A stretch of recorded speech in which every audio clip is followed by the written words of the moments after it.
उत्तर प्रदेश की योगी सरकार ने मेरे खिलाफ देशद्रोह का मुकदमा किया है। योगी जी कह रहे हैं कि मैं देशद्रोही हूं।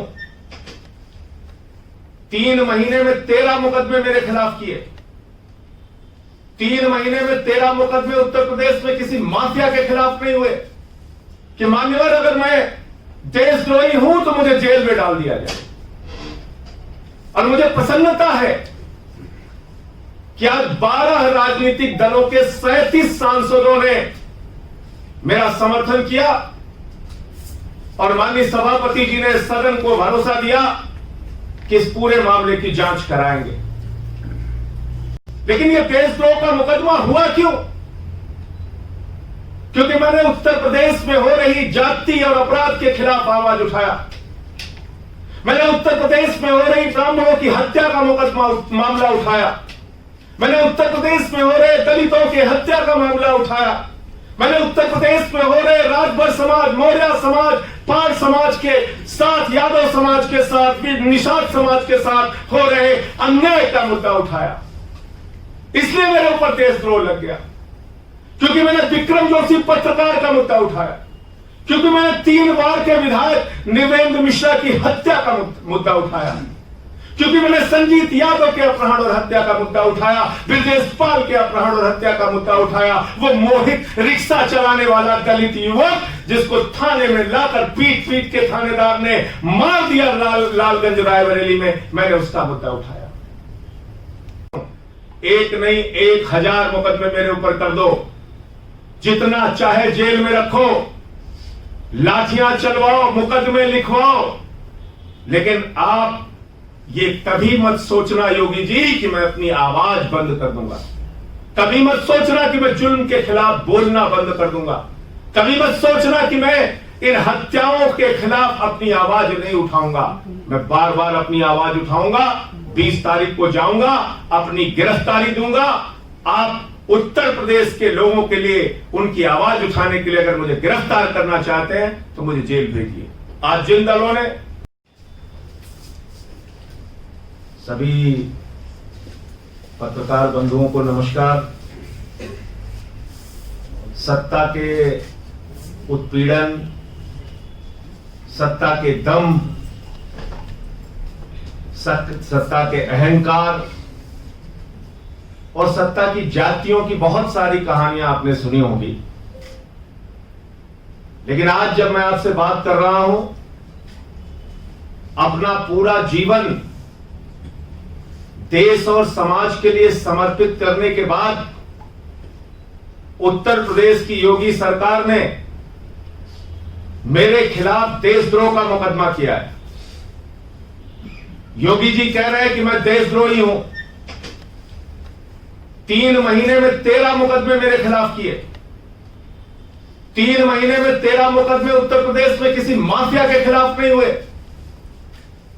और मेरा गुनाह क्या है, मेरा अपराध क्या है? और मैंने आज देश के सर्वोच्च सदन में माननीय सभापति जी से भी पूछा कि मान्यवर अगर मैं देशद्रोही हूं तो मुझे जेल में डाल दिया जाए। और मुझे प्रसन्नता है कि आज 12 राजनीतिक दलों के 37 सांसदों ने मेरा समर्थन किया और माननीय सभापति जी ने सदन को भरोसा दिया कि इस पूरे मामले की जांच कराएंगे। लेकिन यह देशद्रोह का मुकदमा हुआ क्यों? क्योंकि मैंने उत्तर प्रदेश में हो रही जाति और अपराध के खिलाफ आवाज उठाया। मैंने उत्तर प्रदेश में हो रही ब्राह्मणों की हत्या का मामला उठाया। मैंने उत्तर प्रदेश में हो रहे दलितों की हत्या का मामला उठाया। मैंने उत्तर प्रदेश में हो रहे राजभर समाज, मौर्य समाज, पाल समाज के साथ, यादव समाज के साथ, निषाद समाज के साथ हो रहे अन्याय का मुद्दा उठाया। इसलिए मेरे ऊपर देशद्रोह लग गया, क्योंकि मैंने विक्रम जोशी पत्रकार का मुद्दा उठाया, क्योंकि मैंने 3 बार के विधायक निवेंद्र मिश्रा की हत्या का मुद्दा उठाया, क्योंकि मैंने संजीत यादव के अपहरण और हत्या का मुद्दा उठाया, ब्रजेश पाल के अपहरण और हत्या का मुद्दा उठाया। वो मोहित रिक्शा चलाने वाला दलित युवक जिसको थाने में लाकर पीट पीट के थानेदार ने मार दिया लालगंज रायबरेली में, मैंने उसका मुद्दा उठाया।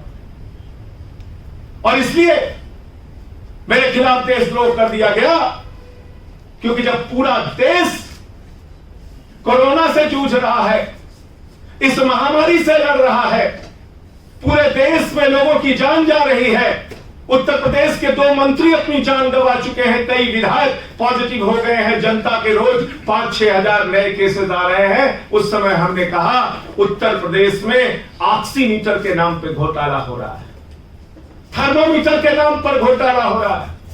योगी जी ने 800 का ऑक्सीमीटर 5000 में क्यों खरीदा, ये बताइए।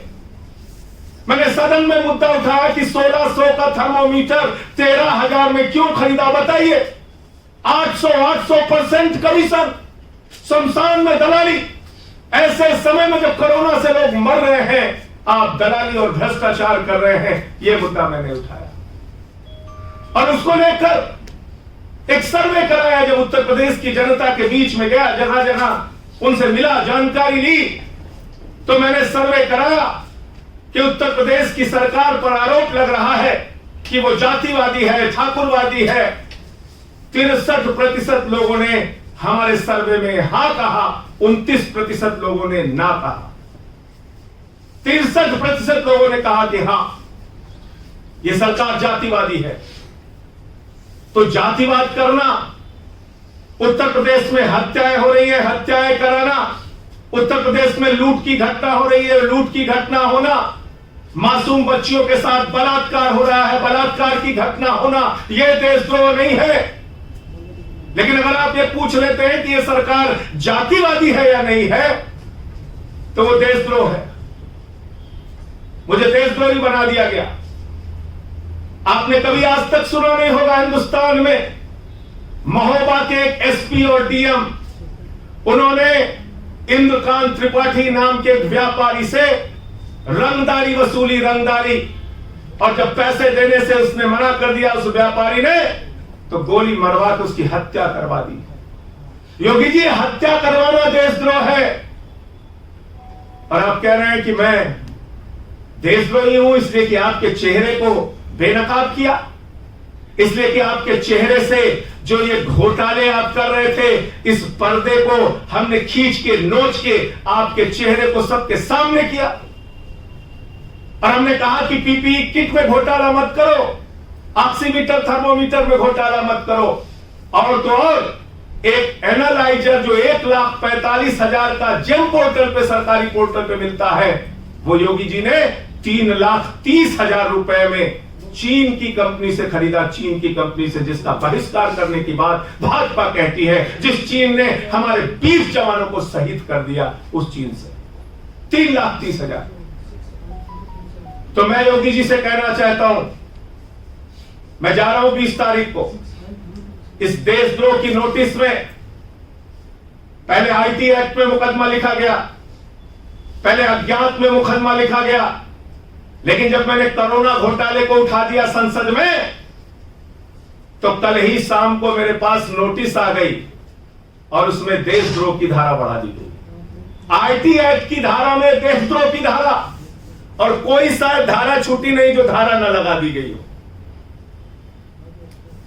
डीएम और एसपी उत्तर प्रदेश के अंदर हत्याएं करवा रहे हैं, रंगदारी वसूल रहे हैं, ये मामले में बार बार उठाता रहूंगा।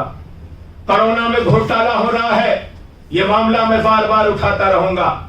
और 20 तारीख को ये जो नोटिस आई है, मैं संसद का एक जिम्मेदार सदस्य हूं, सदन की कार्रवाई छोड़ता नहीं, प्रतिदिन सदन में उपस्थित रहता हूं। 9 बजे सिग्नेचर करके पार्लियामेंट में माननीय सभापति जी को बताकर मैं यहां से निकल जाऊंगा और 20 तारीख को ही लखनऊ के अंदर थाने में जाकर अपनी गिरफ्तारी दूंगा। मुझे मालूम है कि मुझे 20 तारीख को गिरफ्तार करके जेल भेजा जाएगा। मैं उत्तर प्रदेश के लोगों से कहना चाहता हूं, मैं ब्राह्मण भाइयों से कहना चाहता हूं, मैं दलित भाइयों से कहना चाहता हूं, मैं मौर्य समाज के लोगों से कहना चाहता हूं, यादव समाज के लोगों से कहना चाहता हूं, पाल समाज और निषाद समाज के लोगों से कहना चाहता हूं, एक नहीं 1000 मुकदमे मेरे ऊपर कर दो, जितना चाहे जेल में रखो, लाठियां चलवाओ, मुकदमे लिखवाओ, लेकिन आप ये कभी मत सोचना योगी जी कि मैं अपनी आवाज बंद कर दूंगा। कभी मत सोचना कि मैं जुल्म के खिलाफ बोलना बंद कर दूंगा। कभी मत सोचना कि मैं इन हत्याओं के खिलाफ अपनी आवाज नहीं उठाऊंगा। मैं बार बार अपनी आवाज उठाऊंगा। 20 तारीख को जाऊंगा, अपनी गिरफ्तारी दूंगा। आप उत्तर प्रदेश के लोगों के लिए, उनकी आवाज उठाने के लिए अगर मुझे गिरफ्तार करना चाहते हैं तो मुझे जेल भेजिए। आज जिन दलों ने मुझे समर्थन दिया, उनमें कांग्रेस पार्टी के सांसदों ने, समाजवादी पार्टी के सांसदों ने, टीएमसी के सांसदों ने, शिवसेना के सांसदों ने, आरजेडी के सांसदों ने, टीआरएस के सांसदों ने, टीडीपी के सांसदों ने, डीएमके के सांसदों ने, अकाली के सांसदों ने, सभी दलों के लगभग एनसीपी के सांसदों ने, लगभग 12 दलों के सीपीएम के सांसदों ने, सीपीआई के सांसदों ने, लगभग 12 दलों के सांसदों ने आज समर्थन दिया और 37 सांसदों ने हस्ताक्षर करके चेयरमैन साहब को, सभापति महोदय को चिट्ठी लिख के इस पूरे प्रकरण की जांच कराने की मांग की है। और इसमें दूध का दूध, पानी का पानी होना चाहिए। अगर मैं देशद्रोही हूं तो आप मुझे जेल में भेजिए, और अगर देशद्रोही नहीं हूं तो ये फर्जी मुकदमा लिखने वालों के खिलाफ कार्रवाई होनी चाहिए। मैं यही बातें आप सबसे करना चाहता था। आप लोगों के जो प्रश्न हो आप पूछ सकते हैं। सेडिशन के खिलाफ जो प्रोविजंस है वो काफी सख्त है। Getting arrested without bail and all that. क्या आप तैयार हैं ये सारे डील करने के लिए? 100% तैयार हैं। और मैं 20 तारीख को जाऊंगा। मुझे योगी सरकार गिरफ्तार करे, जेल में भेजे, मुझे इसकी चिंता नहीं है। लेकिन इनके जातिवादी चेहरे को, लोगों के साथ अन्याय कर रहे चेहरे को बेनकाब करूंगा। उसमें मुझे कोई नहीं रोक पाएगा। लेकिन सर, सत्र चल रहा है और किसी सांसद को इस तरीके से बुलाना है, क्या आपको लगता है कि ठीक है? आपने इसीलिए तो मैंने कहा कि ये तानाशाही है। इसीलिए तो मैंने कहा, मैंने अपने 25 साल के जीवन को किस तरह से गुजारा है वो अपने मुंह से बताऊंगा तो अच्छा नहीं लगेगा। लेकिन आज मुझे देशद्रोही कहा जा रहा है तो इसका जवाब लोग देंगे। लोकतंत्र में जनता मालिक है, वो फैसला करेगी। आपके पार्टी को लेकर भी भाजपा के तमाम नेता कह रहे हैं कि देशद्रोही लोगों के साथ आपकी पार्टी जो है कंधे से कंधे मिलाकर चलती है। देखो, हमारी पार्टी के बारे में क्या कह रहे हैं, क्या नहीं कह रहे हैं, और कौन से लोग कह रहे हैं जिन्होंने हमेशा देश को तोड़ने का काम किया, नफरत फैलाने का काम किया, समाज को विघटित करने का काम किया, वो देशद्रोही नहीं है, वो देशभक्त हैं। और हम जैसे लोग जो हर आपदा में, मुसीबत में, हर संघर्ष में सीना तान के आगे रहते हैं, हम देशद्रोही हैं। तो ये तो लोगों के ऊपर छोड़ दीजिए, वो फैसला करेंगे। बाकी ये सरकार की सत्ता की तानाशाही हम लोगों ने बहुत देखी है, ये भी योगी जी भी कर रहे हैं, उनको भी स्वागत है, करते रहे। सिंह साहब, सवाल ये है कि उत्तर प्रदेश में 2022 में विधानसभा चुनाव, उससे पहले आम आदमी पार्टी की सक्रियता जो है आपके रूप में दिखाई दे रही है। एफआईआर आपके ऊपर दर्ज हो रहा है। आपने विपक्षी दलों का सहयोग भी ले लिया है। Bahujan Samaj party, Samajwadi party, Congress, Bharatiya Janata party ऐसे तमाम दल वहाँ पे मौजूद हैं। तो ऐसे में 2022 में आम आदमी पार्टी अपने भविष्य को किस रूप में देख रही है? देखिए, अभी हमारे पूरे प्रयास को जनता के बुनियादी मुद्दे को उठाने की दृष्टि से देखिए। अगर उत्तर प्रदेश में 8 पुलिस के जवान शहीद हो जा रहे हैं, अगर उत्तर प्रदेश में 3 बार के पूर्व विधायक की हत्या हो रही है, अगर पत्रकार विक्रम जोशी की हत्या हो रही है, प्रभात मिश्रा का इनकाउंटर करके फर्जी 12वीं में पढ़ने वाला लड़का, उसकी हत्या कर दी गई, खुशी दुबे आज भी जेल में सड़ रही है, 2 दिन की विवाहिता। तो अगर उत्तर प्रदेश में तमाम घटनाएं हो रही हैं तो उस पर बोलना कोई अपराध नहीं है और कोई देशद्रोह नहीं है। मैंने सारा काम पिछले दिनों में जनता के बुनियादी मुद्दों को उठाने का किया है। संजीत यादव का अपहरण और हत्या, ब्रजेश पाल का अपहरण और हत्या, जो मोहित कुमार एक दलित युवक था, रिक्शा चालक, उसको थाने में लाके पीट पीट के मार दिया गया। तो ये सारे मामले मैंने उठाए और आगे भी उठाता रहूंगा। और ये चुनाव की दृष्टि से इसको नहीं देखना चाहिए, ये एक संवेदनशीलता का मुद्दा है। सरकार की तानाशाही का मुद्दा है और सरकार किस तरह से अपराध रोकने में नाकाम रही है उसका मुद्दा है। संजय जी, एक सवाल इससे जुड़ा हुआ और है।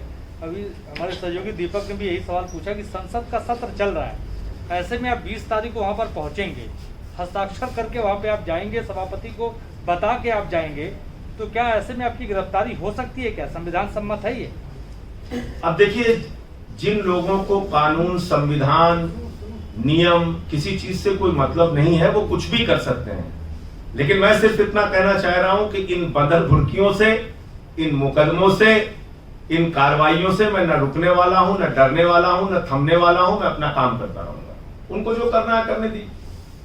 सर, आपने 2 लेटर लिखे थे, एक राज्यसभा चेयरमैन को भी लिखा था, एक प्रिविलेज कमेटी में भी आपने मूव करा था मोशन, उनमें आगे क्या हुआ सर? वो आज सभापति जी ने पार्लियामेंट में, अब चूंकि आप लोग शायद हो सकता है कार्रवाई आपने देखी होगी, जब सारे दलों ने मेरे साथ खड़े होके ये बात कही कि भाई ये बिल्कुल गलत हुआ है, देशद्रोह का मुकदमा जो लिखा गया है, तो उस पर सभापति जी ने कहा कि आप लेटर लिख के मुझे दीजिए, और तभी ये 37 सांसदों ने और 12 दलों के सांसदों ने सपोर्ट किया। उन्होंने लेटर साइन करके दिया है, वो कॉपी भी अभी मैं आपको दे दूंगा। ये वो चिट्ठियां हैं जिसमें सबके साइन है, ये वो सारे दलों के साइन है, तो ये उन्होंने दिया है। और फिर ये लेटर मैंने सभापति जी को दिया है, उन्होंने कहा है कि मैं इस पूरे मामले को जांच करा के इस पर कार्रवाई करूंगा। तो सदन के अंदर उन्होंने, चेयरमैन साहब ने, देश के महामहिम उपराष्ट्रपति हैं, उन्होंने ये कहा है, तो निश्चित रूप से लगता है कि जरूर कुछ कार्रवाई होगी। बसपा का भी समर्थन मिला है क्या? नहीं, बस जिन दलों का समर्थन था मैंने नाम बता दिया। 37 MPs from 12 political parties, from Kerala, from Karnataka, from Andhra Pradesh, from Telangana, from West Bengal, from Uttar Pradesh, from Bihar, from Punjab, from Maharashtra, everywhere, from Assam, अखंड भारत का समर्थन है। सर, एक सवाल और है, लेकिन दूसरे टॉपिक से है थोड़ा सा। एग्रीकल्चरल बिल्स जो हैं उन पे काफी बवाल हुआ है, ऐसा कंट्रोवर्शियल है। आज प्राइम मिनिस्टर कह रहे हैं कि जो अपोजिशन पार्टीज है वो कहीं ना कहीं भड़का रहे हैं। आपने काफी बार मूवमेंट लीड करा है फार्मर्स का, इसलिए आपसे सवाल बनता है कि आप कैसे देखते हैं जो प्राइम मिनिस्टर कह रहे हैं? उनका सीधा सा कहना यह है कि जो अपोजिशन पार्टीज हैं वो कहीं ना कहीं चलिए ठीक है, अपोजिशन पार्टीज को आप पार्लियामेंट में कह सकते हैं या पार्लियामेंट के बाहर बयान के लिए कह सकते हैं, लेकिन पंजाब की सड़कों पे जो किसान निकलकर आंदोलन कर रहा है, जो दिल्ली की सड़कों पे किसानों ने आंदोलन किया, जो उत्तर प्रदेश में किसान आंदोलन कर रहा है, और किसी राजनीतिक पार्टी के बैनर पे नहीं, अपने आप से किसान आंदोलन कर रहा है, किसान संगठनों के बैनर पे किसान आंदोलन कर रहा है। तो प्रधानमंत्री जी के द्वारा ये कहना कि इसमें राजनीतिक दल कोई भूमिका निभा रहे हैं भड़काने में, ऐसा बिल्कुल नहीं है। उनके साथ न्याय नहीं हो रहा, उनको लग रहा है कि उनका हक उनसे छीना जा रहा है, इसलिए वो आवाज उठा रहे हैं। धन्यवाद।